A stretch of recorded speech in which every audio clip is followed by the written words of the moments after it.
A shadow box of fame slowly cast across his mind. An echo chamber burning, and he's a Louis, the singer of the Kendos. And I'm Isaac. I'm lead guitarist in the Kendos. So come on, 'cause it's you. How did you all meet? Well, we were originally in an old band lineup by the same name, and we sort of met them through like different things in the industry. Like I think I met sort the of down in drummer. London, didn't you? I met the drummer in the Blackie in Liverpool. I can't remember what for. It was something. Yeah. It was something musical. Is all I remember. We were there. He was doing his drums, and I thought he's good. Yeah. But the members now, we met them by fluke. We met them all through DMs and that. Really, we had to put out messages for a drummer and a bassist. And the drummer we found, we did one rehearsal with him. We were like happy, like, yeah, this is the drummer. And then the bassist, he came round to our house, and yeah, again, we just sort of clicked with him. So yeah, it just sort of happened to be the first two that we interviewed. So who were your musical influences growing up? Who were the ones that kind of inspired you to want to be in a band? It all starts with Oasis, doesn't it? Really. Yeah. And I think with everybody starts with Oasis or the Beatles. So that's how kind of I've been into it as long as I can remember, as has Louis. But it's kind of like starts with Oasis. Always loved Noel's like songwriting and stuff like that, and then it's sort of you go off into the Beatles from there, don't you? And then sort of start to be like, oh well, there's other kind of music as well. And then you sort of, go off and find all like the thing, and it all sort of ties in together. That's how I don't know, I just love how it all works, and then like you start getting into gigs, and then you start finding all these new bands, and that's how it happens, isn't it? Yeah, and you want to be a part of that, I guess, don't you? Yeah. Was there a certain person in particular that kind of made you want to pick up an instrument? Definitely Noel Gallagher for me, I'd say. Yeah. I think like when I was like 4 and 5, I was really into Queen. So I'd probably say either Brian May or Freddie Mercury got like. Do you have a favourite gig that you've done so far? That's tricky because there's so many. I'd probably have to say when we played the Zanzibar, but again I couldn't say when. It was our last gig before lockdown. Yeah. It was probably, I'd say it was our best one. We had an absolutely brilliant crowd for that one. Like we had a demo out on SoundCloud at the time, which we've taken it down now, and people were singing it back to us and all sorts. So that was a really good night. Is there a dream venue that you'd like to play? I know mine. Probably Anfield. That'd be cool, but a smaller venue, probably the O2, like O2 main room, just like having a headliner there. That'd be gross. If we could get to that, I'd be happy. I think there's many, isn't there? There's the different tiers, like you got your Glastonbury's and all them. For me, I'd probably say headlining the Mountford in Liverpool, because that's my favourite venue. It's so good in there. So I feel like if we got to that point, I'd be happy.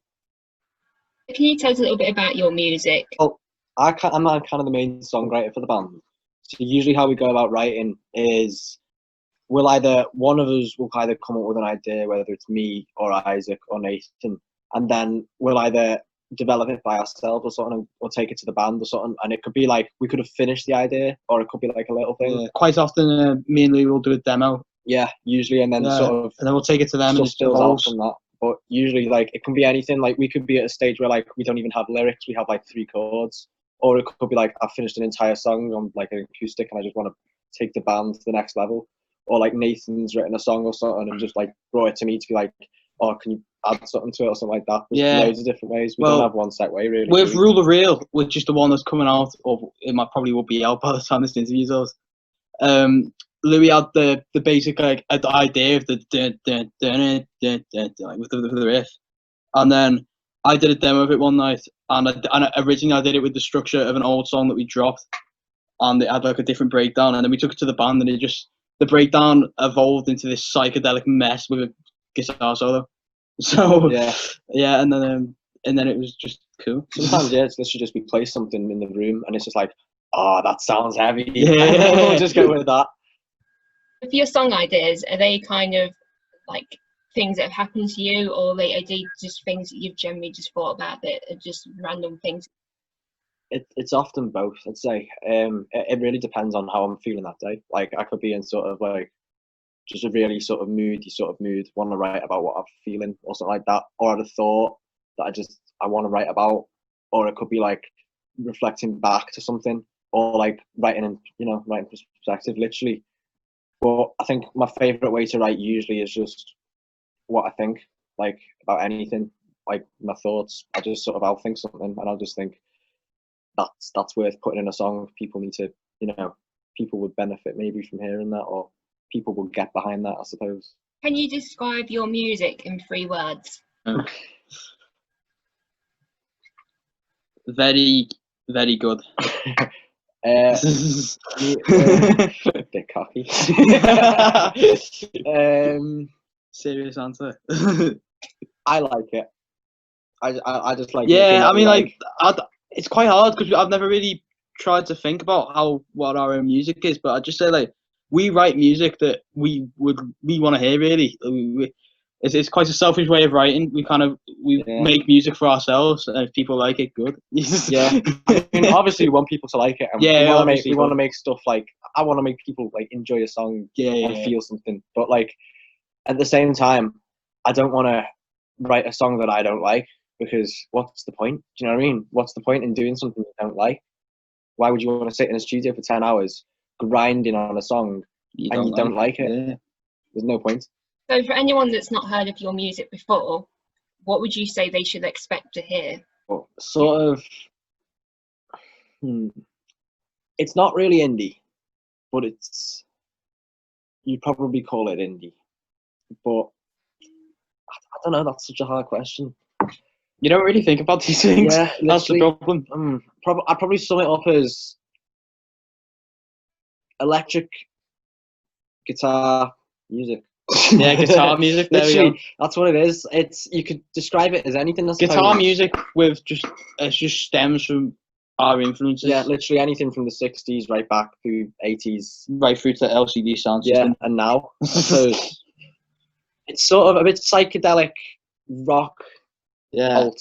I do feel like we are heading in a bit more of a psychedelic direction with those kind of melodies. But also very folky, I'd say. It's definitely a lot of folk. Well, yeah, actually coming back to the question before, what got me into music, like me and my brothers and our uncle was in a Irish band, not an Irish band, like a folk band. And they played all like jigs and reels and stuff and like, traditional folk songs. So I suppose like a lot of the kind of, I feel like we do take some elements from that, and not elements from that in our music, with just how down to earth it is. Yeah, no, definitely. I think folk, I like how it's music like from people, and it just speaks honestly, like from people to people. And I don't know, I think it's always very soulful and like true and about emotion, folk. And I think we do take that aspect of it, especially in the lyrics. Would you say makes your music stand out from other bands in the scene? I'm too sure. I'm not honestly.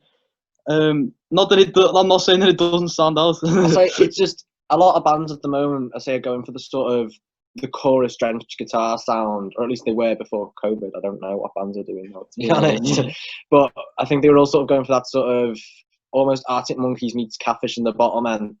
And I'd just say we don't really go there. I'd say maybe we touch on it, but we're trying to push sort of forwards whilst also taking stuff from the past, but not trying to be revivalists.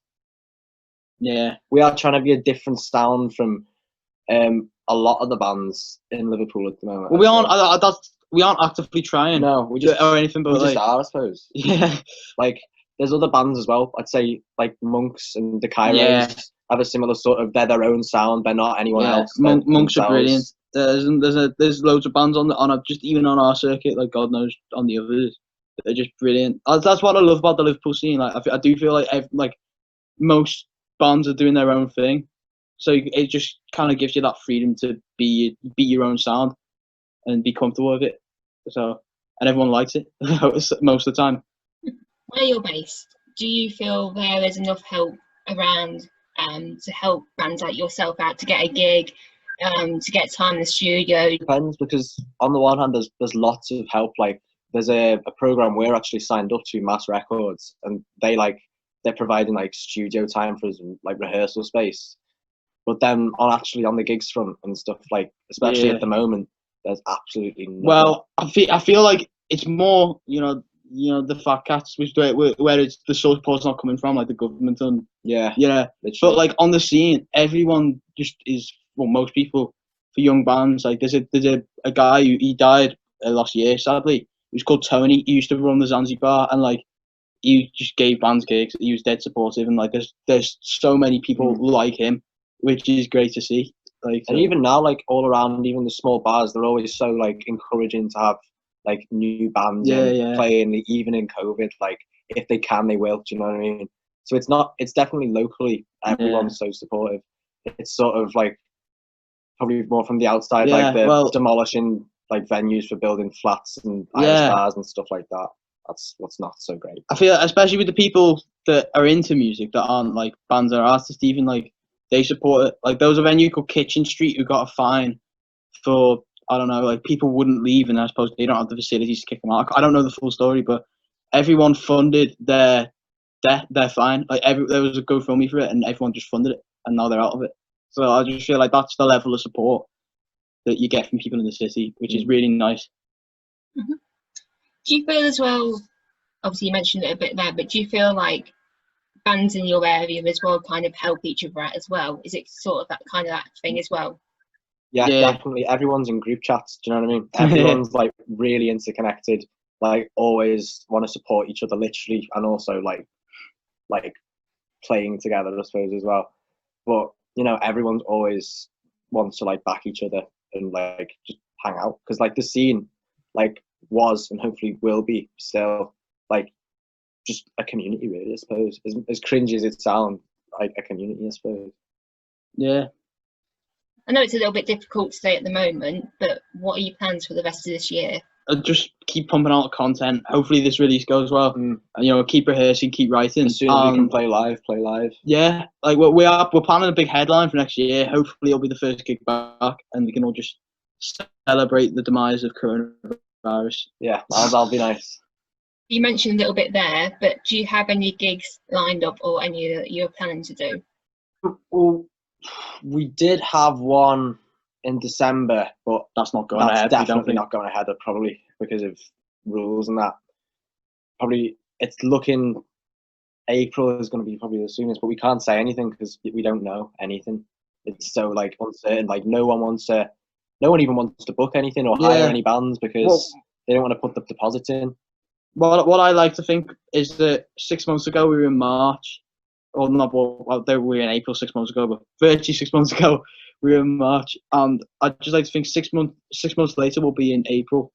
The difference from March to now is unreal, really. When you think about it, you don't realize it. So I'm hoping that when it gets to April, May, then it'll be full circle. But you just don't know, do you? At the minute, obviously, in these strange times, how have you tried to keep the connection between you and the fans? All sorts of ways. Yeah. We tried. We did the lockdown, the isolation demos and stuff like that. That was a fun way of doing it. Not isolation cover. Isolation covers. Yeah. I just feel like we kept connected, and we did a gig at 10th Street Social in August, and we had someone like kind of almost do a mini doc on that. We talked further about it there, but it's like it was a lot of trial and error, I feel, really. And now for it, we're better at it now than we ever were. So which is good.